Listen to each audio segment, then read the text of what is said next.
नमस्कार मित्रांनो, माझं नाव अनुप शशिकांत पाटील। मी मूळचा कोल्हापूर जिल्ह्यातील गडिंग्लज तालुक्याचा रहिवासी आहे आणि प्रॉपर गाव माझं खंदाळ आहे आणि सध्या मी लातूर येथे उपजिल्हाधिकारी म्हणून सध्या मी कार्यरत आहे। सर्वात प्रथम सांगायचं म्हटलं 2016 साली माझं ग्रॅज्युएशन कंप्लीट झालं, ते पण BE मेकॅनिकल। माझं पूर्णतः एज्युकेशन हे ग्रामीण भागातूनच झालेलं आहे। पहिली ते 10वी गडिंग्लज या ठिकाणी झालं। 11वी-12वी देखील मी गडिंग्लज या ठिकाणी येऊन 11वी-12वी कंप्लीट केलं। त्यानंतरनं इंजिनिअरिंगसाठी मी संजय घोडावत इन्स्टिट्यूट अतिग्रे कोल्हापूर जिल्हा येथून BE मेकॅनिकल ही डिग्री 2016-17 साली पासआउट झालो आणि त्यानंतरनं 2017 साली मी राज्यसेवेचा रिसेंटली लगेच पहिला अटेम्प्ट दिला होता आणि पहिल्या अटेम्प्टमध्ये मला थोडंफार यशाला हुलकावणी दिली आणि सिलेक्टेड बट नॉट रिकमेंडेड हे मला देखील MPSC परीक्षा करायच्या आधी माहीत नव्हती ही कन्सेप्ट, पण 0 मार्काने माझी पोस्ट गेली। राज्यसेवा प्री मेन्स आणि इंटरव्ह्यू मी क्वालिफाय करून 0 मार्काने माझी पद गेलं। त्यानंतरनं 2018 साली माझा दुसरा अटेम्प्ट होता आणि परत पुन्हा प्री मेन्स मुख्य परीक्षा त्यानंतर इंटरव्ह्यू देऊन मी राज्यात 16वा आलो आणि त्यावेळी मला डेप्युटी CEO उपमुख्य कार्यकारी अधिकारी या पदावर माझी निवड झाली। सोबतच त्यानंतर लगेच पुढची अटेम्प्ट 2019 साली मी परत दिलो। त्यावेळी माझा राज्यात 14वा नंबर येऊन की उपजिल्हाधिकारी डेप्युटी कलेक्टर क्लास 1 या पदी निवड झाली। निवड झाल्यानंतर सर्वप्रथम 2019 साली ऑक्टोबर 2019 साली मला उपमुख्य कार्यकारी अधिकारी या पदाची जॉईनिंग आली आणि प्रथम मला परभणी या ठिकाणी मी कार्यरत होतो आणि सध्या रिसेंटली डेप्युटी कलेक्टर म्हणून लातूर या ठिकाणी मी कार्यरत आहे। सध्या मनात प्रश्न पडला असेल की MPSC करायचं होतं तर BE मेकॅनिकल डिग्री कशामुळे केली। एक म्हणजे ग्रामीण भागातून पार्श्वभूमी असल्यामुळं की MPSCबद्दल सखोल गायडन्स असं कोणाचं देखील नव्हतं, त्यामुळं मनामध्ये भीती होती आणि सांगणारे भरपूर होते की बाबा MPSCमध्ये इनसिक्युरिटी आहे की MPSCमध्ये पद भेटल्यानंतर पुढं काय करणार, अशाच दृष्टिकोनातून मला देखील सल्ले देण्यात आले। त्यामुळं मी मुख्यतः की एक बेसिक ग्रॅज्युएशन कंप्लीट करण्याचा निर्णय घेतला आणि माझं थोडंफार मॅथ्स चांगलं असल्यामुळे मला इंजिनिअरिंग करायचं आवड होती, त्यामुळे मी इंजिनिअरिंगला ॲडमिशन घेतलं। आता मुळात एक सर्वांच्या मनात प्रश्न येतो की मला कधी कळालं की MPSC करावं।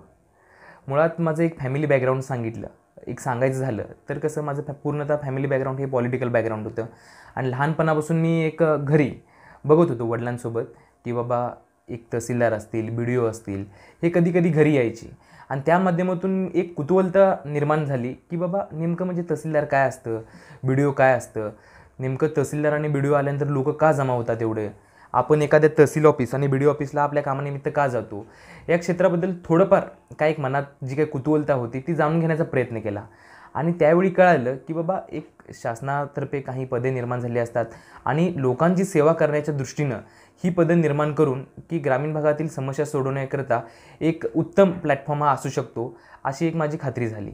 त्यातूनच मी पण ठरवलं होतं की लहानपणीच की आपल्याला कळतं की 7वी 8वी 10वी 12वीमध्ये असताना की बाबा काय म्हणजे थोडक्यात म्हणजे प्रामाणिकपणे सांगायचं झालं कोणत्याही गोष्टीचं सखोल ज्ञान नसतं तरी देखील एक पदाबद्दल आकर्षण होतं। त्या माध्यमातून मी 12वी केल्यानंतर MPSC करण्याचा निर्णय घेतला होता। त्या दृष्टीने मी BA किंवा BCom करत MPSC करण्याचा माझ्या मनात होतं, पण माझ्या गावातले काही चांगले शिक्षक होते, त्याने मला एक सल्ला चांगला दिला की MPSCमध्ये इनसिक्युरिटी असते ही 100% असं कोणी सांगू शकत नाही, कारण प्रत्येक गोष्टी आपल्यावर डिपेंड असते।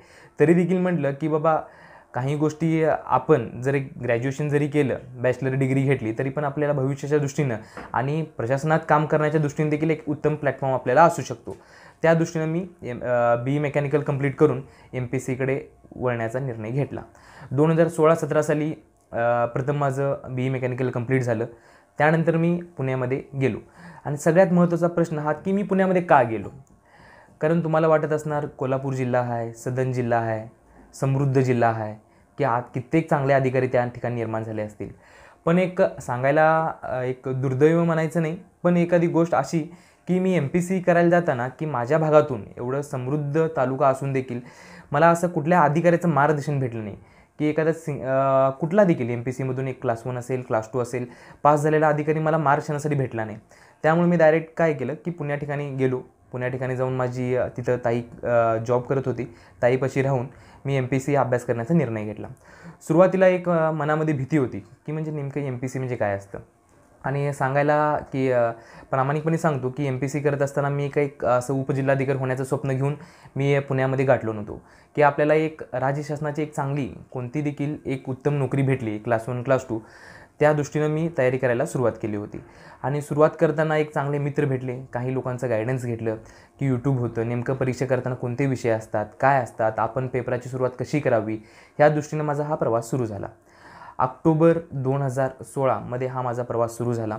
प्रवास सुरू करताना मी थोडेफार जे काही बेसिक्स बुक असतात, की एकंदरीत एखादा MPSC अभ्यास करत असताना कोणते बुक्स रेफर करावे, कोणते सब्जेक्ट असतात, प्रत्येक सब्जेक्टनुसार प्रत्येक 2-2 मी पुस्तक वाचण्याला सुरुवात केली. आणि मुळात मला एक स्पर्धा परीक्षेची लहानपणापासून एक आवड होती. आवड म्हणजे नेमकं काय, कारण 4थी स्कॉलरशिप असेल, 5वी MTS असेल, 6वी प्रज्ञाशोध असेल, 8वी प्रज्ञाशोध, 9वी NMMS, ह्या प्रत्येक क्षेत्रांमध्ये मला स्कॉलरशिपला चांगले मार्क्स पडले होते आणि मी मेरिटमध्ये आलो होतो. त्यानुसारच मला स्पर्धा परीक्षेची एक चांगली आवड होती. आता MPSC करत असताना बेसिकली मी ऑक्टोबर 2016ला मी MPSCला सुरुवात केली आणि एप्रिल 2017 रोजी पहिली माझी प्रिलिम एक्झाम होती. पहिली प्रिलिम म्हणजे फक्त 7 ते 8 महिन्यामध्ये होती. पण 2 गोष्टी मनामध्ये मी तयारीनुसार गेलो होतो, कारण माझं फॅमिली बॅकग्राऊंड चांगलं होतं, सगळं वेल सेटल होतं. तरी देखील मी स्वतःहून MPSC करण्याचा निर्णय घेतला होता, कारण एक ह्या क्षेत्रातून एक चांगलं आपल्याला काम करण्याची संधी भेटेल आणि स्वतःची एक चांगली ओळख निर्माण होऊ शकते. त्यामुळे मी सुरुवातीपासून एक डेडिकेशन आणि दुसरं पेशन्स, ह्या 2 गोष्टी मनामध्ये ठेवून मी अभ्यासाला सुरुवात केलो होतो आणि अतिशय स्वतःशी प्रामाणिक राहून मी अभ्यासाला सुरुवात केलो. डेली कमीत कमी मी 8 ते 10 तास डेली, खूप काही जास्त करत नव्हतो स्टार्टिंगला, पण 8 ते 10 तास अभ्यास करत मी MPSCची सुरुवात केलो. सुरुवात करत असताना योगायोगानं माझं CSAT थोडंफार चांगलं होतं, मॅथ्स चांगलं होतं. आधीपासून स्पर्धा परीक्षेची आवड असल्यामुळं मला गणिताची आवड होती आणि एक ॲनालिटिकल ॲबिलिटी चांगला असल्यामुळं माझं थोडंफार पहिल्याच अटेम्पमध्ये 7 ते 8 महिन्याच्या अभ्यासाच्या कालावधीत माझी प्रिलिम पास झालो. प्रिलिम पास झाल्यानंतर एक जो काही कॉन्फिडन्स होता तो भयानक होता, कारण असं आपण ऐकतो की बाबा एखाद्या क्षेत्रामध्ये MPSC करायला आपल्याला 4 वर्ष लागतात, 5 वर्ष लागतात, असं आपण वेगवेगळ्या व्यक्तीकडून आणि लोकांकडून ऐकत असतो. पण असं माझ्या बाबतीत घडलं नव्हतं. त्यामुळे माझा कॉन्फिडन्स एवढा बूस्ट झाला, मी परत 8 ते 10 तासाचं 12 ते 14 तास अभ्यास करायला सुरुवात केलं आणि माझ्याकडे फक्त 4 महिने होते. कुठला असा गायडन्स व्यवस्थित नव्हता. तरी देखील मी स्वतःशी प्रामाणिक राहून वेगवेगळ्या आपल्या जे काही मित्र असतील, मित्रांचे कॉन्टॅक्टमध्ये राहून जे काही चांगले म्हणजे बुक्स असतील ते रीड करत मी अभ्यास सुरू केला आणि पहिली आयुष्यातली मेन्स परत दिल्यानंतरनं परत बघतो तर स्कोर माझा चांगला आला होता आणि माझं पहिल्या अटेम्प्टलाच इंटरव्ह्यूला माझं सिलेक्शन झालं होतं. पहिल्या अटेम्प्टला इंटरव्ह्यूला सिलेक्शन झाल्यामुळं माझा कॉन्फिडन्सचा थोडाफार ओव्हर कॉन्फिडन्स झाला होता. त्यामुळं मी थोडंफार ज्या गोष्टीमध्ये लक्ष देण्याची आवश्यकता होती तशी व्यवस्थित मी उत्तरं इंटरव्ह्यूच्या कालावधीमध्ये देऊ शकलो नाही. अतिशय मला सोपे क्वेश्चन विचारले होते, तरी देखील मला ते अतिशय ओव्हर कॉन्फिडन्समुळं मला थोडंफार त्या गोष्टीकडं दुर्लक्ष झालं आणि मला सांगता आलं नाही. त्यामुळं पहिल्या अटेम्प्टमध्ये मला इंटरव्ह्यूला 41 मार्क्स पडले आणि मला टोटल 502 मार्क्स पडले होते. राज्यात माझा पहिल्या अटेम्प्टला 198 रँक होता. तरी देखील माझं पोस्ट मला भेटली नव्हती. स्टार्टिंगला पोस्ट भेटली नाही त्यामुळं नाराज झालो होतो. पण ज्यावेळी मला कळालं की बाबा 502लाच पोस्ट भेटली आहे आणि मला देखील पोस्ट भेटली नाही, मला पण 502च होते.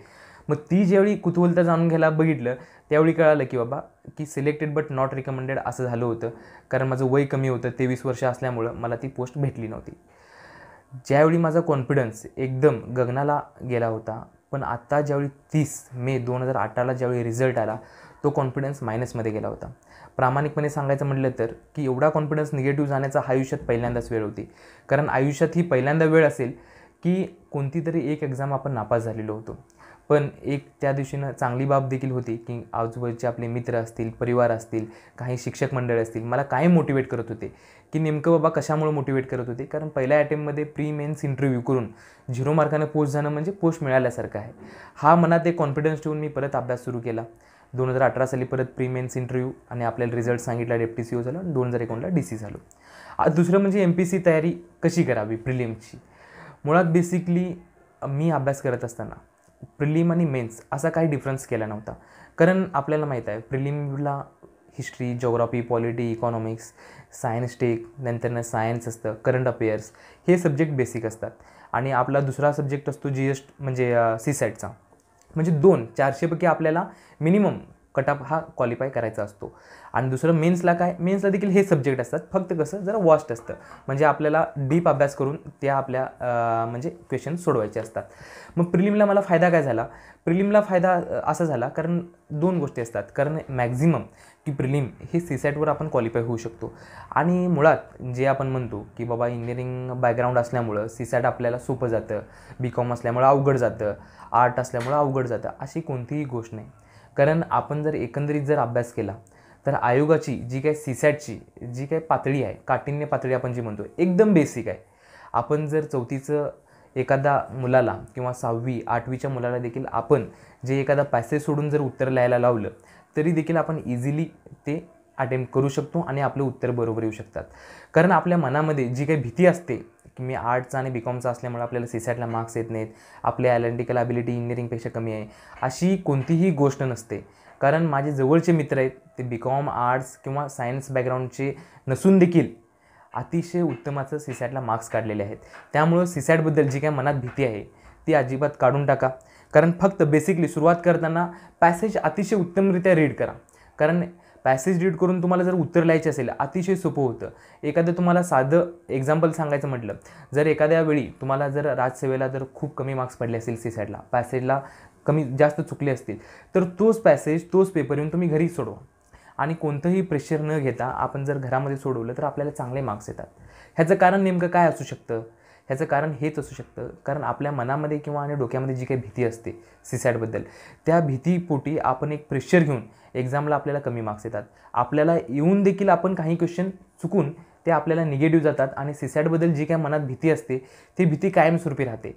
त्यामुळं असं काही न करता अतिशय व्यवस्थित शांत राहून आपण सीसॅटचा पेपर सोडवला तरी देखील आपल्याला उत्तम मार्क्स येऊ शकतात. दुसरी गोष्ट, आता MPSC प्रीचा GSचा जो काही पार्ट आहे तो कसा करायचा प्रिलिमचा एकच जो काय आपण स्टार्टिंगला अभ्यास करतो, अभ्यास करत असताना जे काय माझं सर्वांना सांगायचं एकच मत आहे की बाबा मिनिमम बुक्स ठेवा. कारण आजकाल आपण मार्केटमध्ये बघितलं भरपूर बुक्स आहेत, प्रत्येक सब्जेक्टचे तुम्हाला 10 ते 12 बुक्स दिसतील, पण त्यातल्या त्यात प्रत्येक बुक्समध्ये असं कोणतंच बुक नाही की ते सर्वोत्तम आहे आणि कोणतंच बुक नाही की त्यामधून आपल्याला काहीच आउटपुट येणार नाही. त्यामुळे प्रत्येक पुस्तक हे चांगलं आहे. फक्त आपलं ॲनालिटिकल ॲबिलिटी चांगलं ठेवून आपल्याला त्या पुस्तकातून जास्तीत जास्त घेण्याचा प्रयत्न करा. म्हणजे मिनिमम माझं असं मत आहे की प्रत्येक सब्जेक्टला 2-2 बुक लिस्ट ठेवा आणि त्यानुसार अभ्यास करा. आता MPSC प्री आणि मेन्स ह्यामध्ये फरक काय नेमका, कारण MPSC प्री आपण बघितलं तर मोस्टली हिस्ट्रीचं बघितलं आपल्याला ॲन्सियंट आणि मिड लेवल म्हणजे मध्ययुगीन भारत आणि त्याच्या पूर्वीचा भारतचा आपल्याला थोडाफार अभ्यास लागतो. पण त्याचे क्वेश्चन किती पडतात त्याचा आपण एक थोडाफार अभ्यास केला पाहिजे. म्हणजे हार्डली 2 ते 4 क्वेश्चन आयोग विचारतं. त्यामुळं आपण काय वाचावं आणि काय नाही हे सगळ्यात महत्त्वाचा मुद्दा आहे. कारण मी MPSC प्रीचा अभ्यास करताना प्रिव्हियस इयर क्वेश्चनचा मी खूप रेफर करायचो आणि त्याचाच मला फायदा झाला. कारण 2 ते 4 क्वेश्चनसाठी आपण किती वेळ दिला पाहिजे ह्याचं एक मनामध्ये चांगलं गणित ठेवून आपण अभ्यास केला पाहिजे. त्यामुळं आपल्याला जे काही बेसिक बुक आहेत हिस्ट्रीचे 6वीचं असेल, 7वीचं असेल, 8वीचं असेल, जॉग्राफीचे स्टेट बोर्ड 6वी ते 12वी असतील, सायन्सचे स्टेट बोर्ड, ह्याचा अतिशय चांगल्यारीत्या प्रिलिम एक्झामसाठी आपल्याला फायदा होतो. त्यामुळं माझं स्पष्ट मत आहे की 2 ते 4 क्वेश्चनसाठी की खूप मोठे मोठे जे काही रेफरन्स बुक आहेत ते वाचता कामा नये. कारण त्यामध्ये आपला खूप वेळ जातो आणि सगळ्यात मुळात एक गोष्ट सांगायची म्हटले तर आपण जे वाचतो ते 100% लक्षात राहील असे कधीच होत नाही. त्यामुळं आपला वेळ वाया न घालता की कमीत कमी वेळेमध्ये जास्तीत जास्त आउटपुट आपण कसं काढायचं या दृष्टीने लक्ष द्या. कारण आपण बघितलं आपण पॉलिटी, इकॉनॉमिक्स, जॉग्राफीला मॅक्झिमम टाईम देतो किंवा मॉडर्न इंडियाला मॅक्झिमम टाईम देतो. त्याचा आउटपुट देखील आहे कारण ते सब्जेक्ट आपल्याला मेन्समध्ये ॲज इट इज रिफ्लेक्ट होतात. त्यामुळे आपल्याला मेन्सला देखील अतिशय चांगल्या रीतीने फायदा होऊ शकतो. त्यामुळे MPSC प्रिलिमच्या बाबतीत मी तुम्हाला 2च गोष्टी सांगतो की MPSC प्रिलिम हा असा पेपर असतो की तुम्ही वर्षभरात जे अभ्यास केला आहे त्याचा एक ओव्हरऑल एक सारांश जे म्हणतो त्या दृष्टीनं तुम्ही एक आपल्या समोर ठेवून पेपर द्यायचा असतो आणि आपल्याला रिझल्ट काढायचा असतो. आणि सीसॅटचा पेपर अतिशय डोकं शांत ठेवून आपण जर व्यवस्थित सोडवलं, लाईन टू लाईन पॅसेज वाचून व्यवस्थित सोडवलं तर अतिशय चांगले मार्क्स येतात. आणि सीसॅटमधला जो काही दुसरा पार्ट आहे लॉजिकल रिझनिंग आणि ॲप्टीचा 2 गोष्टी आहेत. त्यामध्ये प्रत्येक गोष्ट कोणताही पेपर देण्याच्या आधी आपण त्या प्रिव्हियस इयर आयोगाचा क्वेश्चन पेपरचा रेफरन्स घ्या. कुठल्याही क्लासचा न घेता आयोगाचंच जे काही 2-3 वर्षापाठीचे पेपर असतात आयोगानं त्या पेपरांमध्ये ॲप्टीचे कोणते क्वेश्चन विचारलेत, लॉजिकल रिझनिंगचे कोणते क्वेश्चन विचारलेत, त्या पद्धतीचा व्यवस्थित अभ्यास करा आणि त्या टाईप्सचे क्वेश्चन असतील ते सोडवण्याचा प्रयत्न करा. आणि आपल्याला जर जमत नसेल तर शिक्षकांची मदत घ्या, मित्रांची घ्या की ऑनलाईन घ्या, कोणत्याही दृष्टीनं आपण मदत घेऊन त्या पद्धतीचे क्वेश्चन टॅकल करा. म्हणजे आपल्याला एकंदरीत त्या टाईपचे क्वेश्चन इझिली आपण टॅकल करू शकतो. हा झाला MPSCची प्रिलिम. आता दुसरी गोष्ट म्हणजे सगळ्यात महत्त्वाचा राज्यसेवेचा पार्ट प्री मेन्स आणि इंटरव्ह्यूमधलं म्हणजे मुख्य परीक्षा.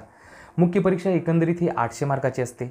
800 मार्कांमध्ये तुम्हाला माहीत असल्याप्रमाणे GS1, GS2, GS3 आणि GS4 हे 4 सब्जेक्ट असतात.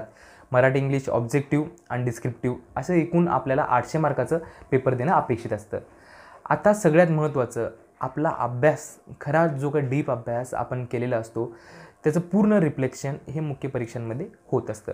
त्यामुळे आपला सखोल अभ्यास असणं अपेक्षित आहे.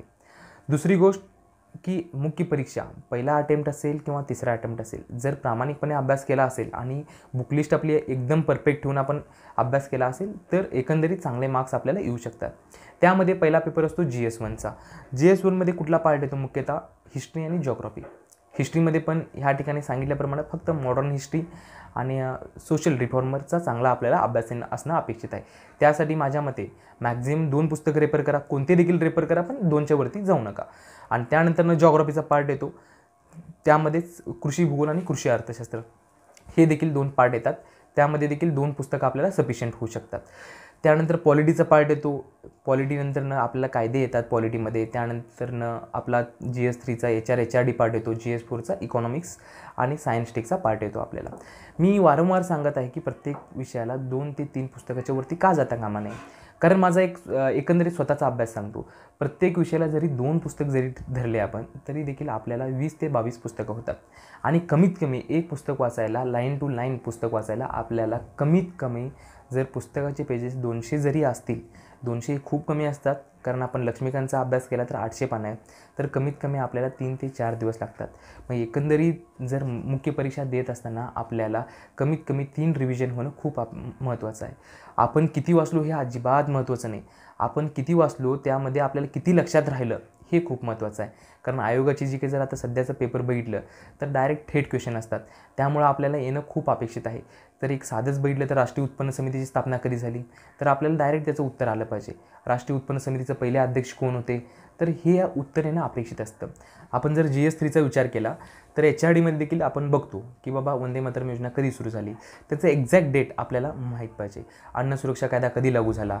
कारण आयोगाचे हे क्वेश्चन आपण प्रिव्हियस इयर क्वेश्चन पेपरमध्ये जर बघितलं ॲज इट इज क्वेश्चन विचारलेले आहेत. त्यामुळं आपल्याला ह्या गोष्टी माहीत असणं अपेक्षित आहे. यातून काय अर्थ होतो? कारण एखादं मॅक्झिमम पुस्तकं 4-5 पुस्तकं वाचण्यापेक्षा 2 पुस्तकं वाचलं तरी देखील त्यामध्ये परफेक्शन असणं हे खूप महत्त्वाचं असतं. ॲज इट इज GS4 आहे. मराठी इंग्लिश हा देखील खूप महत्त्वाचा पार्ट आहे.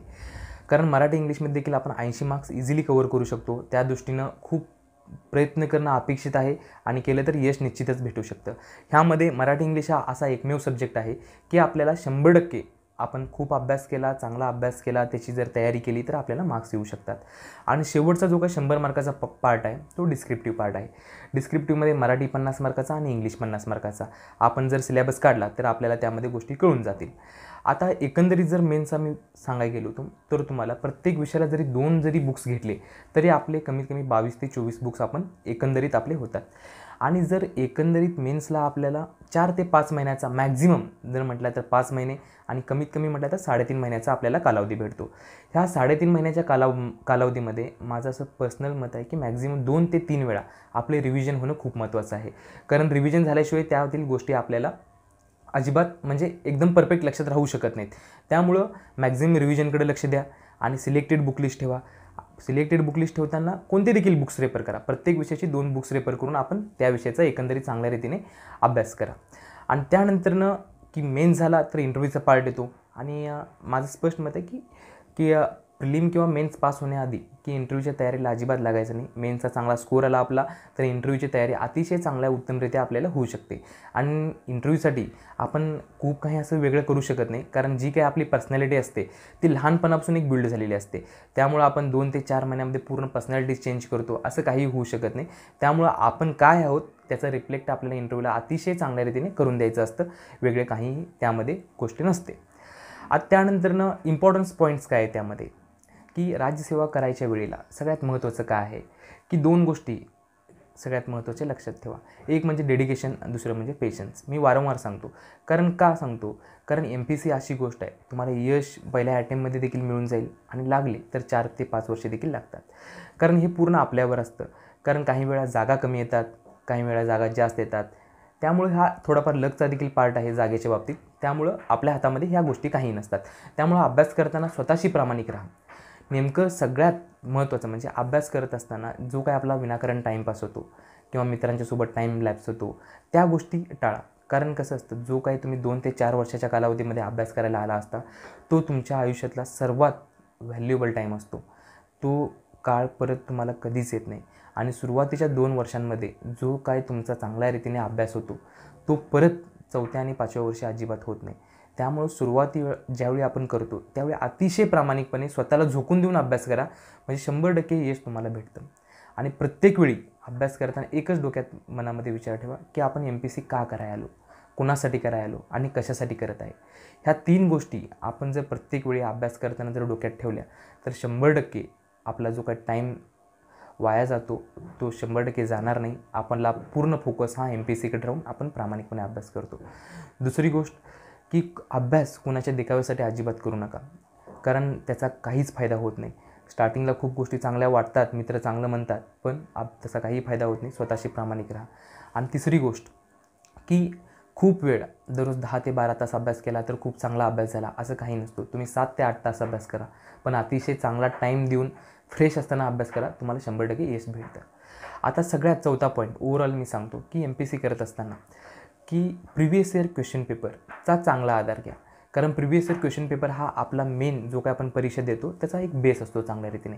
कारण आपल्याला प्रिव्हियस इयर क्वेश्चन पेपरमधून काय गोष्टी समजू शकतात, प्रिव्हियस इयर क्वेश्चन पेपरमधून आपल्याला कळतं की आयोगाचा काय कल कुणीकडे आहे, नेमका आयोग क्वेश्चन कशाप्रमाणे विचारतं, आयोग कोणत्या पुस्तकातून विचारतं, ह्यापेक्षा पण आयोगाचा नेमकं कोणत्या टॉपिकवर कसं क्वेश्चन विचारतं हे महत्त्वाचं जाणून घ्या आणि त्या दृष्टीनं अभ्यास करा.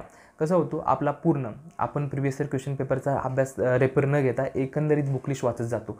आपला एकच ठरलेला पॅटर्न असतो, पुस्तकं संपवणे. अजिबात ह्या भानगडीत पडू नका, कारण पुस्तकं संपवण्यापेक्षा पुस्तकातून कोणते सिलेक्टेड टॉपिक्स वाचले पाहिजेत ह्याकडे लक्ष द्या. कारण MPSCचा जर सिलेबस टू पॉईंट जर अभ्यास करायचा म्हटला तर खूप टाईम जातो.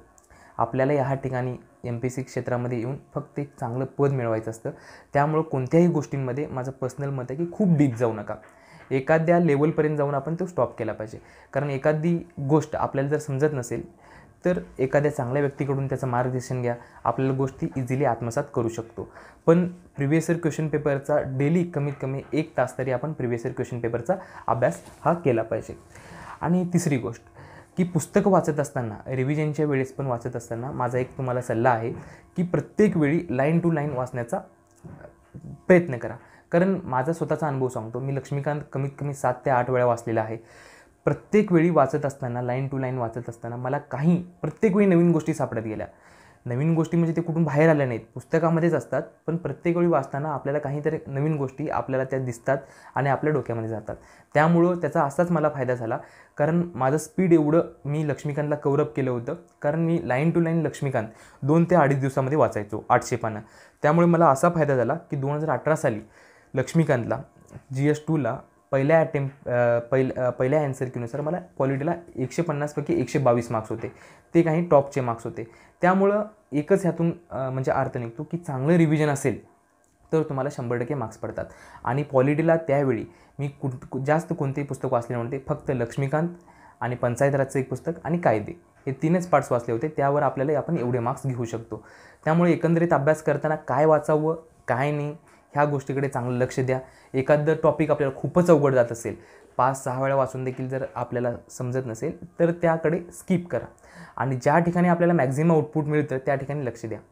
आणि दुसरी गोष्ट म्हणजे एखादा जो काही पार्ट आपला चांगला असतो, म्हणजे आपण थोडक्यात म्हणतो की GS2 बाबा माझा चांगला आहे, पॉलिटी मला खूप चांगल्या रीतीने येतं, तर खूप चांगल्या रीतीने येत असल्यावर त्याकडे निग्लेक्ट करू नका.